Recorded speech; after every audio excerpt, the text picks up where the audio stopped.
None taken. But as you've already said, he's a king without a throne, and only through service can he earn the means to reclaim it.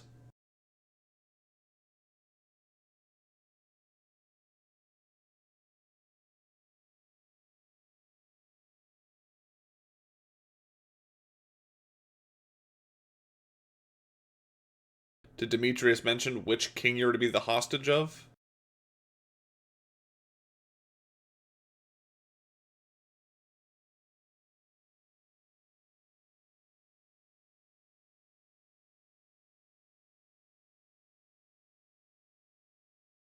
And if we befriend him, he is in the strongest position to help you reclaim your homeland.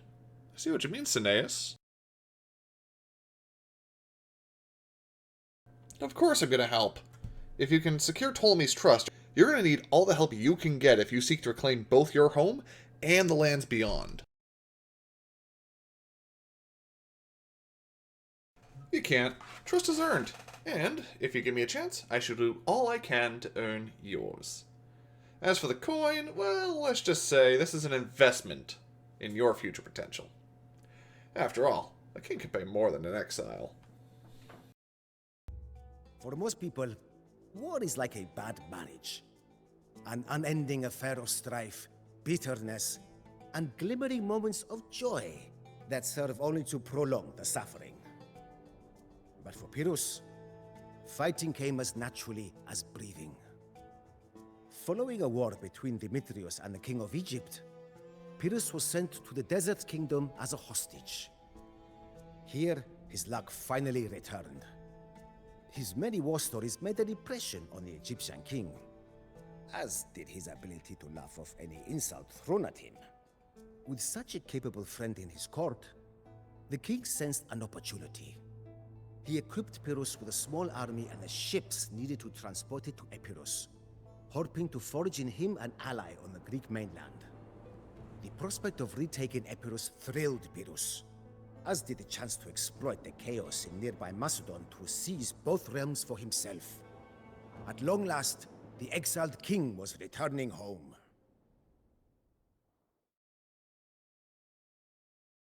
Hey guys, Ognajteff here, and welcome to another episode of our Age of Empires series where we're going through the Many Kings of Macedon mission in the Pyrrhus of Epirus campaign. And much like the actual history behind the mission here, it's an utter chaotic mess. But it's a fun, utter chaotic mess. So a very important thing to remember about Pyrrhus is, when he was a young child, his father was killed and he became the king of Epirus. However, during his teenage years, Neoptolemus would rise up and overthrow him and force him into exile. So Pyrrhus has gone from place to place serving as a mercenary for the last few years, specifically under the court of Demetrius.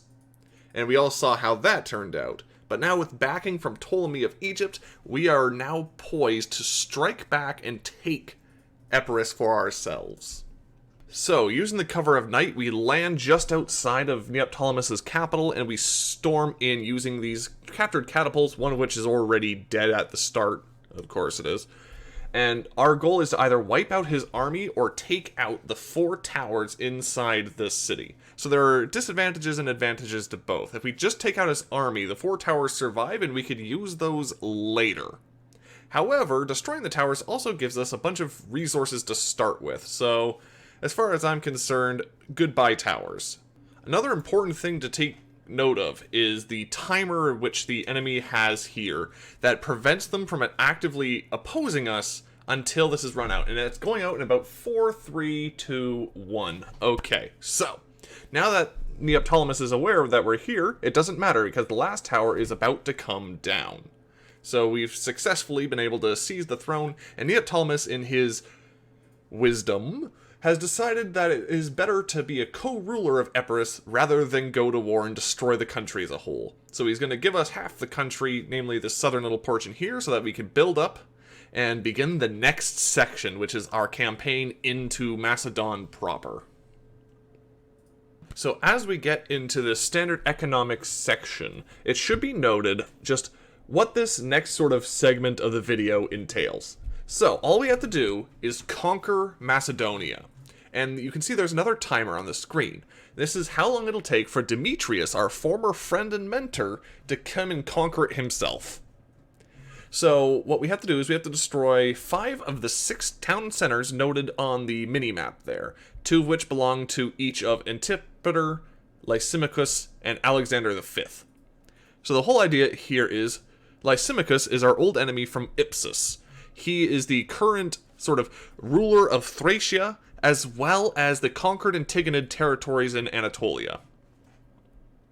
So then you have Alexander V, who was the previous king of Macedon until he was deposed by his brother, Antipater. So, the whole idea here is we get to choose which one we are going to support and which ones are going to be destroyed. Here we go, this is them asking us for an alliance. Now, in real life, Alexander V would come to Pyrrhus and ask him to restore himself to the throne. So that way, in this game, we are heavily incentivized, if we're following history, to be against Antipater by allying Alexander V. However, things are not exactly as easy as that, because Demetrius also was asked by Alexander to come in and restore him to the throne, and Demetrius would, historically, and assassinate him. So what would end up happening would be Lysimachus and Pyrrhus would ally against Demetrius, and would temporarily hold Macedon as co-kings. So, a little bit back to what's actually happening here on screen. This is a very important thing, is that while you haven't allied anyone, they are considered neutral, which means they only attack your military units. Transports aren't considered military units, so we can use the transports to do a very quick drop on Antipater's southernmost base. So the idea here is we're going to take out probably roughly where Achaea or possibly Aeolia is. But the whole purpose of this is we're going to knock out one town center extremely quickly, so that way he's weakened for the rest of the thing. And as you can see, they do not attack my units until after I've dropped them off. And boom, you can see now the warship is reacting here, but I can use the transports to temporarily block him for them to get out of the way. There we go, Pyrrhus and his men moving on. So of all of the people left in this game, I should probably say which ones I'm actually going to ally. Clearly it's not going to be Antipater. I'm going for a very quick snipe of one of his town centers. So that just leaves either Alexander or Lysimachus. In between the two, I will go with Lysimachus over Alexander. The idea being Lysimachus has a very, very strong held position up in the north, with heavy defenses around one of his 2 town centers. Mind you, his other one is extremely weak and out in the open. But there's a little nuance to this, in that I need to destroy 5, which means even if I ally 1, I still have to betray them and kill them, which you can do after you defeated the other 2. And it would be easier for me to destroy Lysimachus's 1 open rather than the more defended plus. So, instead, I shall go against Alexander, who, granted, is not a complete pushover either. But, in this case, it would be a bit easier on account of just the army compositions here. Yes, he uses infantry and catapults, but I have phalanx. Well, hoplites, but same thing. So, after quickly sniping his town center here, it's time for me to bug out, and thankfully there's a few land routes just up here, and I can get all the way back without needing to worry too much. And that is one base completely dealt with, and I don't need to worry about anymore. So, riding high after our first victory against Antipater, I'm now going to do a very quick strike against Alexander, and so long as I don't make any grievous mistakes, everything will turn out just fine, because his town center is really close and very easily snipeable. Anyway, this is when I made another grievous mistake. I regret that you must abandon the fight, my lord. That ghastly wound cannot go untreated. We will continue the battle without you. Anyway, that's right. 2 times in a row, I lost Pyrrhus. This time he got pinned up against the enemy infantry and got taken out while I was busy doing that big melee fight on the bridge. And speaking of melee fight on the bridge, we've just mopped up the last of their units and crushed the last of their catapults. So now their town center is free minus the tower. So I'm going to have to deal with those. But otherwise, I'm just going to pull my units back, relax, and rebuild up all my forces from that devastating loss. And also mourn the fact that now I don't have Pyrrhus's super chunk to use anymore. But I digress. This last town center should be an easy picking, assuming I don't lose all my units to that tower. Anyway, the time limit's just about up, so it's about time I say hello to Lysimachus.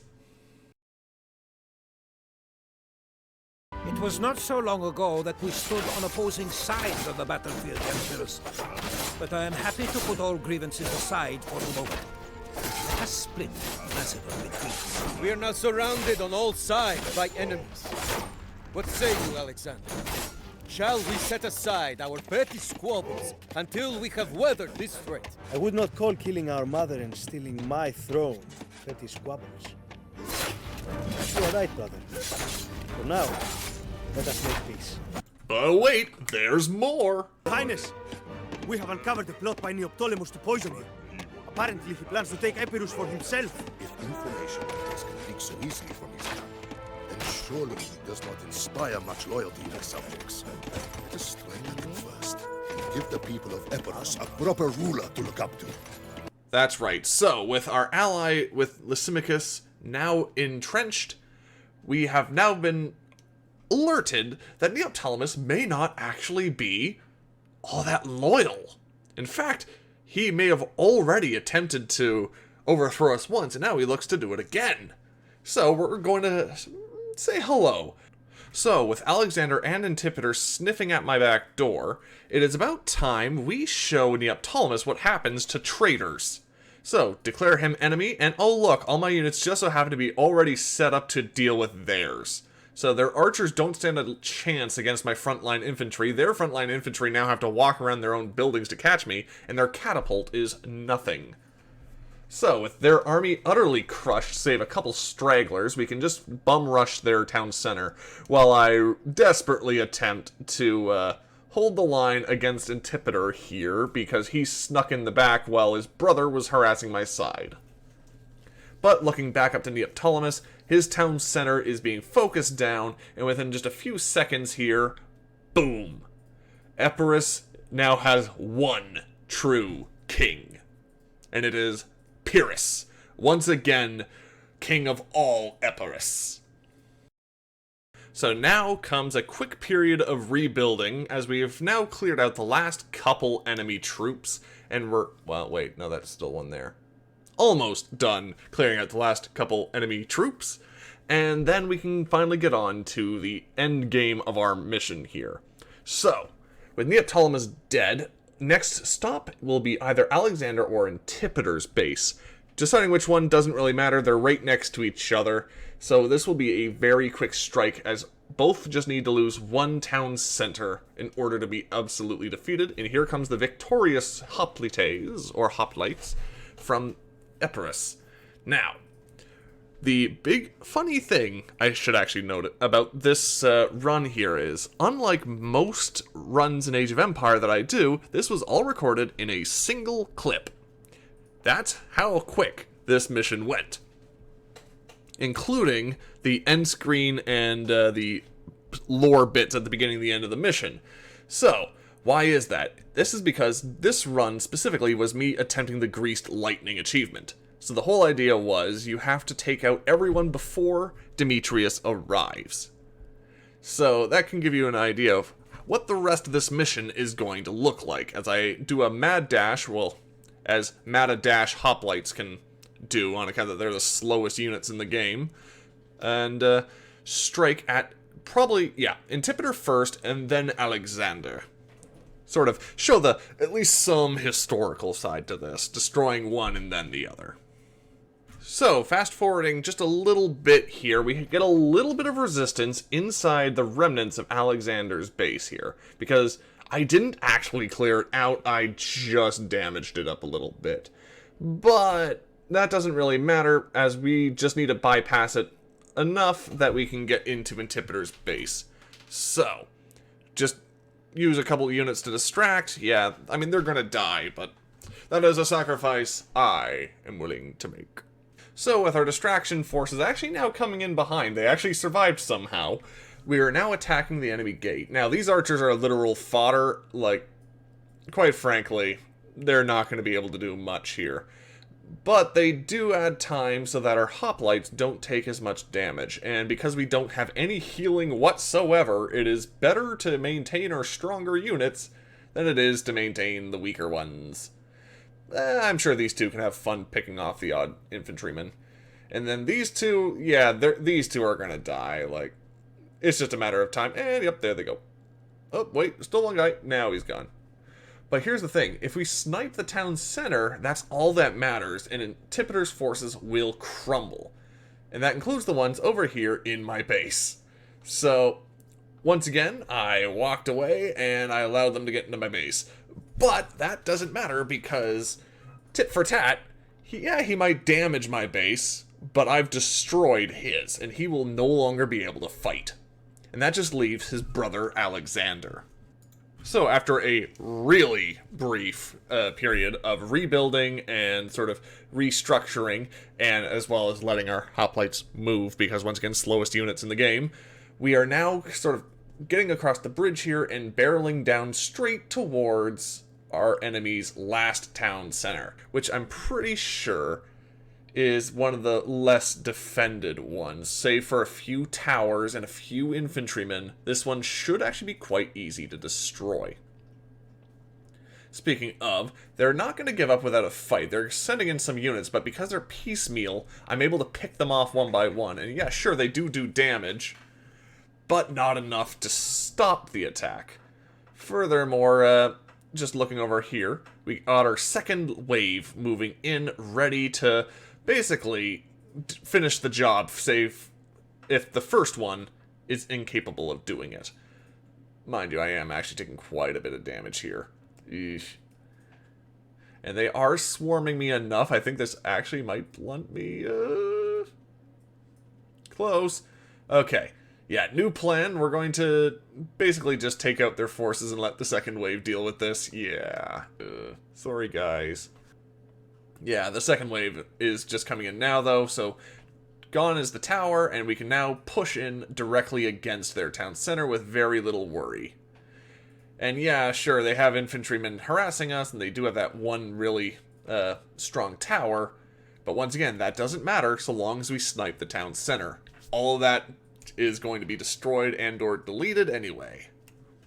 And with that, their town center is destroyed, Alexander is defeated, and that just leaves us to deal with our ally, Lysimachus. So at this point, I'm just going to skip all the walking, because once again, slowest units in the game, and oh look, here is their completely undefended town center, which once we destroy, we'll have destroyed Lysimachus, and oh, you shouldn't have allied with me. There we go. But yep, we're just going to bum rush his town center. So with this, we've effectively won the whole game before Demetrius ever arrived. That is a greased lightning run successfully. So with that, I thank you guys all for watching. This has been Ognajteff, and I'll catch you guys all next time when we turn from Greece and Macedon to focus instead upon the lands to the west, to Italy and Rome and the Pyrrhic Wars. So until that point, I thank you guys all again for watching, and I'll see you then.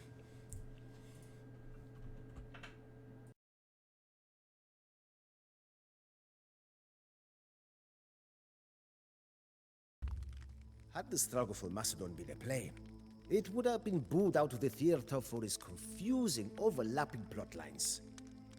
Stories, after all, should be simple, straightforward, and with an entertaining hero to cheer for. All of the things that real politics lack. At the end of the war, Pyrrhus came to blows with his old master Demetrius. Each led their forces against the other, and in what must have been an act of divine mischief, the two armies marched right past each other. As Demetrius raided across Epirus, a second army, commanded by his finest general, Pantocus, met Pyrrhus in battle. Pantaucus challenged the Epirot king to a duel, and Pyrrhus accepted. With thousands of men watching and cheering for their leaders, the two commanders fought man against man. Swords clashed, shields buckled, and for a short while, the brutality of the war was distilled into the shapes of those men. Those two kingdoms personified. Pantaucus managed a single strike on Pyrrhus, but not long after, Pyrrhus wounded his opponent in the thigh and neck. Pantaucus was forced to retreat, and Pyrrhus claimed victory. His boldness earned him the nickname the Eagle. But his triumph proved hollow when the war ended in a stalemate. For all his efforts, Pyrrhus returned to Epirus empty-handed.